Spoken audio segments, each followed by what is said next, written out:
उन्होंने इस बाबा साहब अम्बेडकर स्मारक की सेकंड फेज़ के लिए भी 13 करोड़ रुपए उन्होंने मंजूर करवा दी है प्रदेश शासन के द्वारा।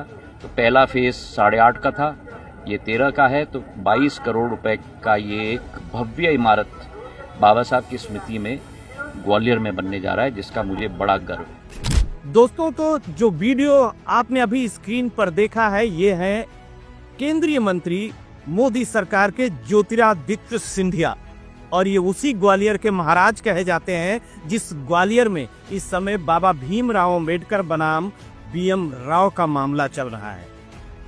तो अब जरा सवाल ये भी हम उठा देते हैं इस खबर में कि ज्योतिरादित्य सिंधिया ने घाव पर नमक लगाया है या आग में घी डालने का काम किया है। दोस्तों, सिलसिलेवार हम आपको एक बात को बताते हैं कि बाबा भीमराव अम्बेडकर की जो चर्चा चल रही है ग्वालियर में, वो अभी नई नहीं है।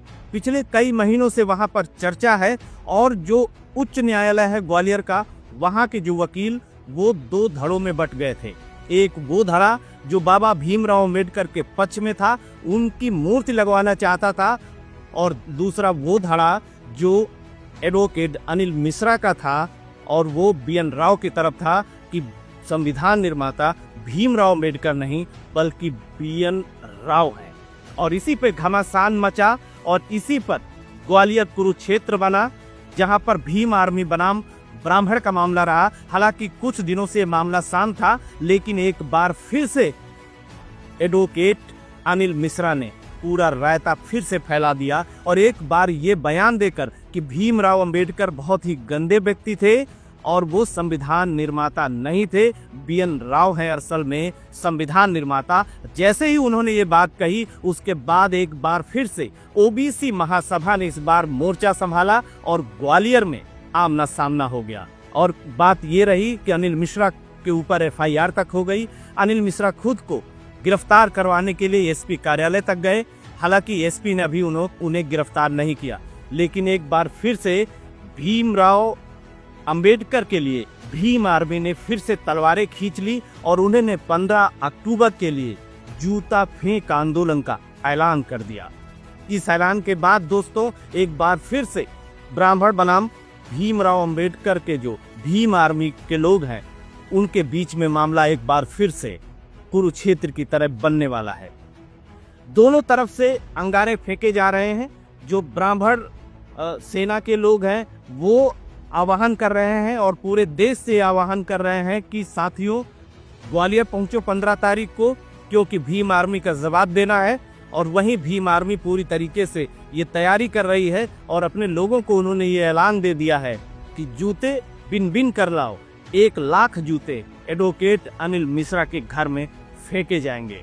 लेकिन दोस्तों, बड़ा सवाल ये है कि इस बीच में भारतीय जनता पार्टी कहां पर खड़ी है और किसके साथ खड़ी है।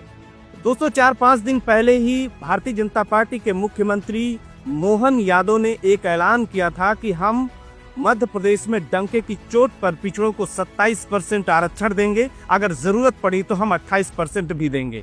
इसके बाद जो सवर्ण थे मध्य प्रदेश के, उन्होंने मोर्चा खोल दिया कि जो मोहन यादव हैं वो हिंदू विरोधी हैं, और वो भाजपा विरोधी भी हैं। तो मोहन यादव ने जो किया उससे ओबीसी बहुत ज्यादा खुश हैं। लेकिन ज्योतिरादित्य सिंधिया ने अभी हाल ही में एक बयान दिया था कि उसी ग्वालियर में, जिस ग्वालियर में ये सारा कांड हो रहा है, उसी ग्वालियर में बाबा भीमराव अंबेडकर की एक बड़ी प्रतिमा लगाई जाएगी, और उस पर सरकार 22 करोड़ रुपए खर्च करेगी। तो दोस्तों, जिस तरीके का प्रकरण हो रहा है, भारतीय जनता पार्टी के नेता जिस तरीके से कर रहे हैं, उसके बीच में ब्राह्मण फंस गया है, ब्राह्मण पिस गया है। लेकिन बड़ा सवाल ये है कि फिर अब 15 तारीख को होगा क्या। दोनों तरफ से जूता फेंक आंदोलन का ऐलान हो गया है, और इस ऐलान पर सरकार कुछ बोलने को तैयार नहीं है। फिलहाल अब हम इंतजार करेंगे 15 तारीख का कि 15 तारीख को आखिर में क्या होगा।